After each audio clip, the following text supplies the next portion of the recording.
Sudah hadir di pagi-pagi ambiar, keluarga korban, ada ayah dari korban, Bapak Syaparudin, dan juga sang tante, Ibu Marlina, beserta kuasa hukum Mbak Kendall.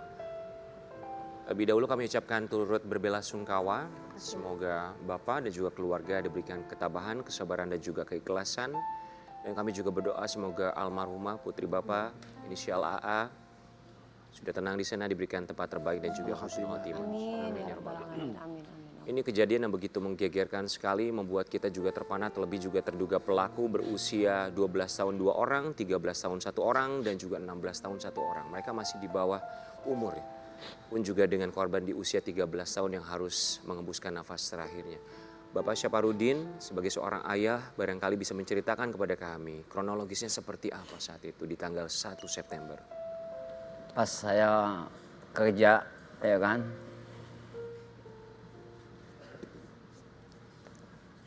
ada teman kasih tahu, Din, lu pulang dulu, dia bilang kan. Ngapa saya pulang? Saya bilang kan, tuh anak kamu tuh. Ngapa? Saya bilang anak saya. Ada apa? Saya bilang kan. Dah pulang dulu lah enaknya. Ngapa? Saya bilang kan. Kamu udah macam-macam, saya bilangin. Dan canda lah saya bilang kan.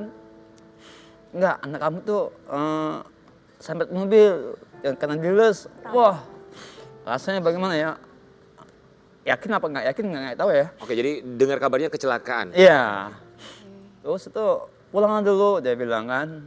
Kasian tuh lihat anak kamu, dia bilang kan.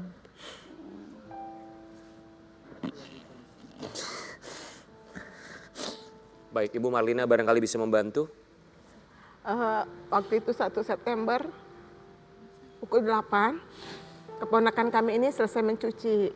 Karena kan besok dia itu mau sekolah, cuci pakaian sekolah.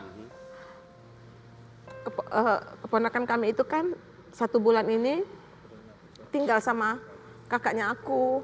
Kakak aku itu kan sekarang ini lagi sakit. Keponakan ini baru 3 bulan ikut ayahnya, karena keponakan ini dulunya memang ikut kita. Karena mereka pernah pisah dengan ibu kandung kan. Ibu boleh ceritakan di saat hari kejadian? Iya, Yang kami dengar bahwa AA keluar dari rumah itu jam berapa? pukul 12 siang. 12 siang bilangnya izinnya kemana? Nggak ada izin sama sekali. Dia setelah mencuci itu, entah kenapa begitu selesai itu dia juga mencuci pakaian kakak saya yang sakit, tapi belum sempat dijemur sama dia. Baik. Keluar itu ketika itu papasan sama ibu sambung, tapi nggak bilang apa-apa sama keponakanku aja yang di dalam nggak bilang apa-apa. Jadi begitu dia keluar itu kita nggak tahu lagi kemana kan. Nah setelah pukul 4 sore ada keponakan dari anak kakak saya yang sakit disuruh ibunya itu untuk beli obat keluar. Nah ketika itu ada teman yang bilang, nama keponakan saya itu Patrick. Patrick, sini Trik, ada yang meninggal tuh di kuburan Cina. Kau lihatlah kayak gitu kan. Ah siapa kayak gitu kan. Cewek, lihat aja mungkin takutnya kalau keponakan adik kamu kayak gitu. Nah kayak ada getaran dia tuh ngomong kan. Pakai baju apa? Pakai baju bola. Pakai baju apa Ibu? Pakai baju bola. Oke, Habis baik. cuci pakaian. Lantas langsung pergi ke kuburan. Ya pergi ke kuburan. Itu sudah ada garis polisi. Itu udah jam pukul 4. Oke. Nah pukul 4 pas lihat, astagfirullah katanya kayak gitu kan. Nah setelah nggak lama dari situ ya dibawa ke rumah sakit Bayangkara. Dan memang itu adalah AA, Iya, putri dari Bapak iya. Syaparudin. Baik, yang kita dengar bahwa ini sebetulnya adalah ruda paksa berencana yang berujung dengan tewasnya sang putri dari Bapak Syaparudin, AA, berusia 13 tahun. Kita mau kasih lihat yang satu ini. Ini ada satu artikel yang kami temukan di media online. Nasib tragis gadis penjual balon di Palembang meninggal. 4 remaja tersangka bangga dan kelabui polisi. Mengelabui atau membohongi polisi. Mbak Kendall bisa bantu barangkali bangga mengelabui itu maksudnya apa? Nah, kalau secara kita lihat kasat mata ya, walaupun kita bukan psikolog, jadi ada di situ video saat penemuan si korban. 3 pelaku di bawah umur ini ada di situ. Pura-pura ikut mencari? Melihat dan juga mimik wajahnya tidak ada penyesalan, malah ada, mohon maaf, ketawa-ketawa. Ya Allah. Iya, kita yang gede aja kalau udah melakukan salah kita nggak enak. Ya. Deket sama orangnya pun kita nggak nyaman nih. Betul. Nah dari situ udah kelihatan, berarti ini kenapa nih secara anaknya nih harus diapain nih. Dan ini kan karena masih di bawah umur, mereka tidak ditahan. Umur berapa Mbak kalau boleh tahu? 13 sama 12 tahun. Memang di Undang-Undang Itu Perlindungan. yang lagi nonton. Iya, memang Di dia kejadian. ketawa-ketawa. Saya lihat Mereka sendiri. pelaku. Ya. Ini pelakunya tergeletak. Iya. Ini anggap aja korbannya di sini. Dia ketawa-ketawa. Oke. Kayak menganggap ini bukan sesuatu yang serius dan Baik, berarti ketika penemuan jasad, pencarian jasad, mereka bertiga dari 4 orang ini ada di sana ya? Ada di situ. Betul nggak sih katanya ada yang hadir ke acara yasinan juga?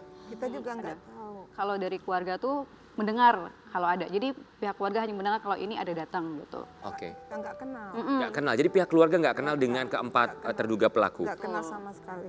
Karena dari berita juga banyak yang mengisukan kalau si korban ini dekat sama salah satu pelaku yang umurnya 16 tahun. Tapi dari sisi korbannya tidak mempunyai handphone nih gitu.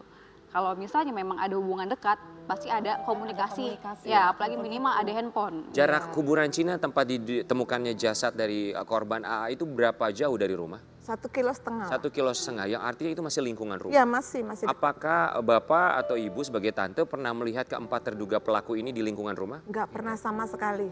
Nggak Berarti pernah memang sama tidak sekali. mengenal sama Nggak sama sekali. Hasil visumnya seperti apa, Mbak Kendall? Hasil visum tuh ada menunjukkan kalau di sini tuh lebam dan juga patah lidah. Berarti patah, berarti Iya ditonjok betul. atau gitu. Jadi waktu ditemuin pun memang hidungnya mengeluarkan busa, Iya, darah segar. Memang udah itu tuh udah penganiayaannya ada. Terus juga memang karena si pelaku ini udah kecanduan pornografi nih Kak. Itu menurut pengakuan terduga pelaku ya? Itu di HP salah satu Sering pelaku. menonton Iya film. betul. Itu pemicu Ditemukan. mereka akhirnya melakukan hal seperti itu. Oke. Karena Baik. kecanduan Mbak pornografi. Kendall, proses hukum sudah sejauh mana? Ini masih penyelidikan dan 3 pelaku masih di dinas sosial, yang 1 pelaku yang akan diadili. Dan sebenarnya dari sini kita semua udah berbuka mata nih. Semakin kesini banyak kasus yang melibatkan anak di bawah umur sebagai pelaku. Cuman dari pihak pemerintah tidak ada mau merevisi Undang-Undang Perlindungan Anak ataupun Peradilan Anak. Karena memang ada aturannya, anak di bawah 14 tahun itu tidak bisa ditahan, minimal dikembalikan ke orang tuanya ataupun direhabilitasi. Cuman Kembalikan ke orang. dilihat dari masalah ini tidak bisa didiamin. Minimal dikategorikan tindak pidana apa aja yang harus direhab dan juga ditahan agar ada efek jerak. Dan Betul. tindak pidana apa aja yang memang direhab aja. Tidak bisa disamaratakan. Iya betul, karena kedepannya takutnya yang kayak gini tuh bakal menjadi pemicu bermunculan terus Yap, kasusnya dan juga akan dipergunakan sama orang dewasa nih anak kecil untuk Mas. melakukan pembunuhan Baik. sebagai alat gitu loh. Baik, Bapak, apakah pihak keluarga dari terduga pelaku ada yang datang ke rumah untuk setidaknya bertemu? Tidak. Tidak ada sama sekali itikat baik. Sampai sekarang udah 17 hari nggak ada yang namanya merasa bersalah, minta bela sungkawa, keprihatinan nggak ada sama sekali sampai sekarang. Baik, Bapak Syaparudin, sekali lagi kami turut berbela-sungkawa. Harapan Bapak, kami pun pasti berharap berdoa yang sama, Bapak mendapatkan keadilan. Tapi barangkali Bapak bisa menyampaikan sesuatu, apa harapan Bapak? Silakan. Saya mewakili. Mas. Boleh silakan Ibu. Harapan kami agar keadilan di Indonesia ini harus ditegakkan. Apalagi sampai meninggal, memperkosa. Memperkosanya itu Mas, di luar akal sehat kita sebagai orang dewasa. Memperkosa dari satu tempat ke tempat lain dengan cara depan belakang. Sampai miris kayaknya Mas. Iya, setelah mereka itu memukul, meninggal, memperkosa, membopong ke tempat lain, memperkosa lagi, setelah itu baru dibuang. Ibu Marlina, kami juga berharap hal yang sama untuk para pelaku mendapatkan keadilan Ya, atas itu apa harapan kami yang mereka paling besar. lakukan. Dan juga tentu saja kami pun sepakat dengan apa yang disampaikan Mbak Kendall bahwa tidak bisa menyamaratakan. Iya, betul. Walaupun harus dikembalikan ke orang tua, tapi tergantung bagaimana kasusnya, apalagi hilangnya nyawa seseorang. Dan saya mau menyampaikan satu hal lagi, Boleh singkat? singkat. Kan ini katanya dikembalikan orang tua karena tanggung jawab orang tuanya. Kalau bisa, ke depannya itu dialihkan aja. Kalau memang ini tanggung jawab orang tuanya, alihkan aja hukumannya ke orang tuanya. Karena kan orang tuanya terlihat nih kalau dia ada pengasuhan yang salah sehingga anaknya bisa melakukan hal yang kelewat batas gitu. Itu aja, maksudnya biar adil. Adil itu bukan menyamaratakan, cuman dilihat dari kondisi pidananya. Jadi kalau anak tidak bisa, ya orang tuanya yang bertanggung jawab. Jadi adil, yang satu kehilangan anak, satu orang tuanya menanggung apa yang anaknya libatkan Atau gitu. menunggu waktu umur dia.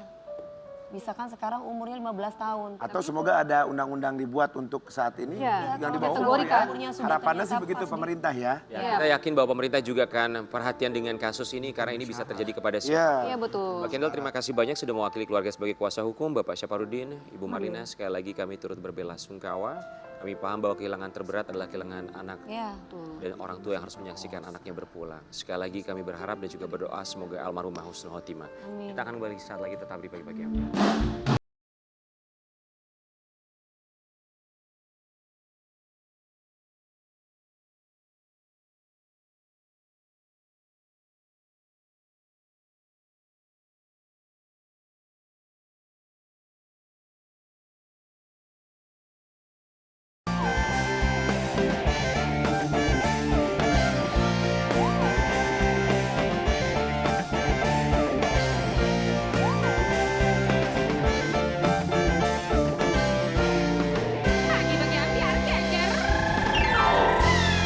Pagi-pagi Ambiar geger.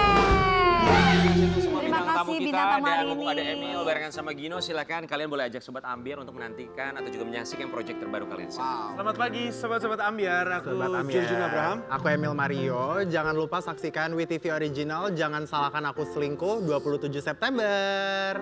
Sukses buat proyek terbaru kalian. Kita ucapkan terima kasih untuk seluruh bintang tamu kita yang hadir, terlebih juga untuk Bapak Syaparudin dan juga Ibu Marlina dan juga Mbak Kendall. Terima kasih banyak. Tentu saja kita juga akan sama-sama mengawal kasus ini. Semoga Bapak dan juga Ibu bersama keluarga yang ditinggalkan selain diberikan ketabahan juga mendapatkan tentu saja keadilan yang seadil-adilnya untuk keluarga yang ditinggalkan. Dan sekali lagi doa kami menyertai untuk almarhumah AA tercinta. Kita akan kembali lagi di Pagi-Pagi Ambiar. Pagi-Pagi Ambiar. Geger.